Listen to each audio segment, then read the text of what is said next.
Hello दोस्तों, स्वागत है आप सबका मेरे YouTube channel Rahul Balaji blog पे। आज है भाई दूज और भाई दूज की तैयारी इस समय चल रही है और पूजा का टाइम हो चुका है। अब हम पूजा करने चल रहे हैं। बने रहिए हमारे साथ।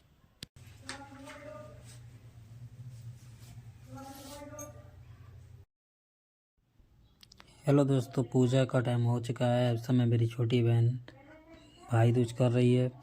बड़ी वाली का हम वेट करते हुए देख रहे थे। दोपहर हो गई है मगर उनका आने का कोई पता नहीं। जब रिश्तेदारों से फ़ोन करके पता लगता है कि वो नहीं आएंगे, उनके पड़ोस में कोई चाचा एक्सपायर हो गए हैं, इस कारण से उनके हस्बैंड ने जाने से मना कर दिया है। अब वो कह रही है हमारे घर पे कमी है इसलिए नहीं आ सकते हैं, तो इस साल वो नहीं आ रही हैं। अब अगली साल आएंगी। वैसे तो भाई दूज एक बार छोड़ दो फिर दोबारा करा नहीं जाता है। अब उनकी मर्जी है, छोड़ छोड़ के करें।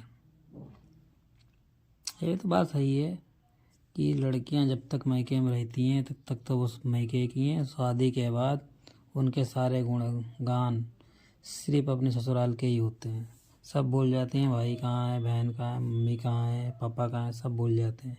सिर्फ उन्हें याद रहता है मेरी सास, मेरे देवर और मेरे हस्बैंड, और इनके अलावा उन्हें कुछ नहीं याद रहता है। दिखावा के लिए नाम है, हाँ मेरा भाई है, मेरी बहन है, मगर कोई नहीं। सिर्फ उनको ससुराल की पड़ी रहती है। अब मैं दिल्ली से आया, मेरी इतनी तबीयत ख़राब हो गई, मैंने फ़ोन किया, अपने जीजा को बुलाया, वो भी देखने नहीं है। ना मेरी बहन आई। उन लोगों ने कह दिया कि हमें पता ही नहीं था तबीयत ख़राब है। भाई फ़ोन करा फिर भी तुम्हें नहीं मालूम तबीयत ख़राब है। तो कोई बात नहीं भाई, भाई दूज पे आना चाहिए। तो बहाना बना दे कि चाचा ख़त्म हो गए।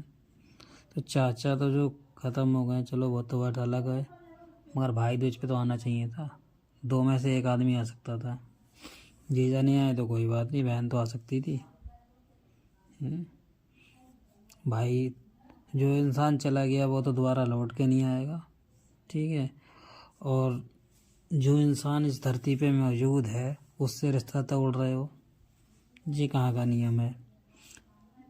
कहते हैं जब शादी होती तो पंडित यही कहता है मायके दो समय से आ सकते हो, एक रक्षाबंधन एक भाई दूज पे बिन बुलाए जा सकते हो। उसके बाद जब तक तुम्हें मायके से आमंत्रित नहीं आता तब तक नहीं जा सकते हो। बिन बुलाए अगर मायके जाओगे तो कोई इज्जत नहीं होगी। एक रक्षाबंधन एक भैया दूज ये ऐसा है त्यौहार जिस पे बहन बिन बुलाए अपने भाई के घर आ सकती है। इस पे आने में कोई इतराज़ नहीं है। और वैसे जाओगे तो दिक्कत है। त्यौहार में जाओ, शादी फंक्शन में। सती माता एक बार गई थी बिन बुलाए दावत में, तो उनके पिता ने अपमान किया था। तब से महादेव ने मना किया था कि मत जाओ, मगर महादेव की बात नहीं मानी, मैके गई थी, वहाँ अपमान हुआ था। तब से पंडित जी कहते हैं कि बिन बुलाए मैके मत जाओ, मगर भाई दूज और रक्षाबंधन पे आप जा सकते हो। जिनकी शादी हुई उन्हें तो मालूम हो गई।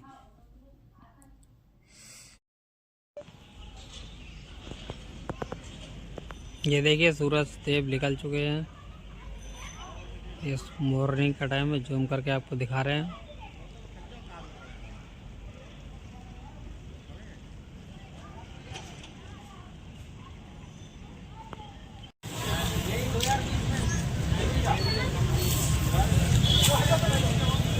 मस्त लग रहा है।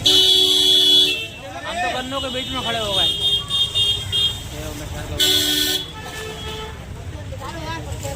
कल है छठ पूजा, उसके लिए गन्ने लिए जा रहे हैं सभी लोग। पंकज और उसको फ्री नहीं लिए गन्ने, देखो बहुत देर से गन्ने ढूंढ रहे हैं।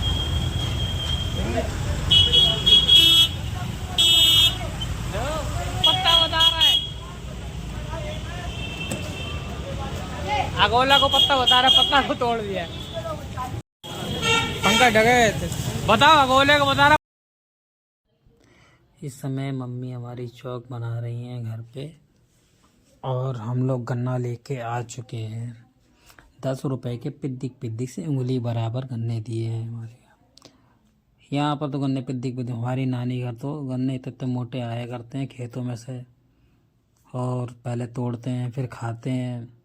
यहाँ के तो गन्ने ऐसे हैं पता ही नहीं लगता वो गन्ने हैं या लकड़ी है। ये देखिए गन्ने पड़े हैं बिल्कुल पतले पतले से।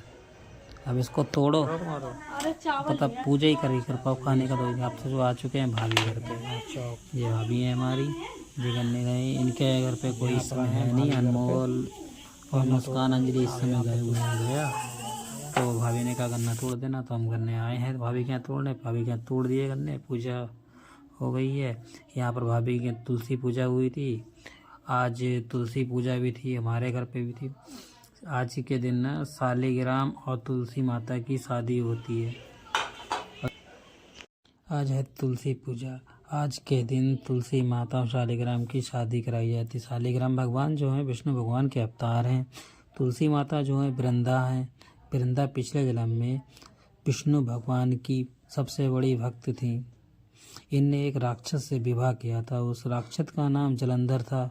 वो जलंधर को वरदान था कि उसकी बीवी पूजा पे बैठेगी तो उसे मारने वाला संसार में कोई पैदा नहीं हुआ। जलंधर का युद्ध होता था महादेव से, तो महादेव उसे हरा नहीं पाते थे। युद्ध चलता कईयों वर्षों रहा।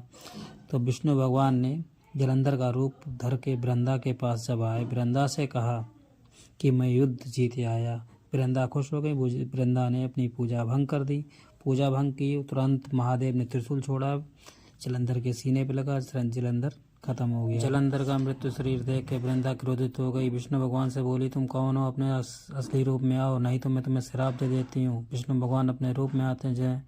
वृंदा तुरंत श्राप देती, जाओ, मैं तुम्हारी सबसे बड़ी भक्त हूँ, मैं तुम्हें श्राप दे रही हूँ, आज से तुम पत्थर के हो जाओगे, तुमने मेरी पूजा भंग की। विष्णु भगवान को श्राप देने के बाद वृंदा खुश भस्म हो गई। उस भस्म में से एक पत्ता निकला तुलसी का। वो बड़ा होकर तुलसी का पौधा बन गया और शालिग्राम बन गए विष्णु भगवान पत्थर के रूप में। फिर महादेव ने शालिग्राम और तुलसी का विवाह करा दिया। उस दिन से आज तुलसी का विवाह चालू है, हर साल मनाया जाता है। बोलो शालिग्राम महाराज की जय। हो गई है गाइस, और आज का व्लॉग यहीं समाप्त करेंगे। मिलेंगे जल्दी एक नए व्लॉग में, तब तक के लिए जय हिंद। वीडियो पसंद आई हो लाइक करें, कमेंट करें, चैनल पर नए हैं चैनल को सब्सक्राइब। मिलते हैं जल्दी एक नए व्लॉग में, तब तक के लिए बाय बाय।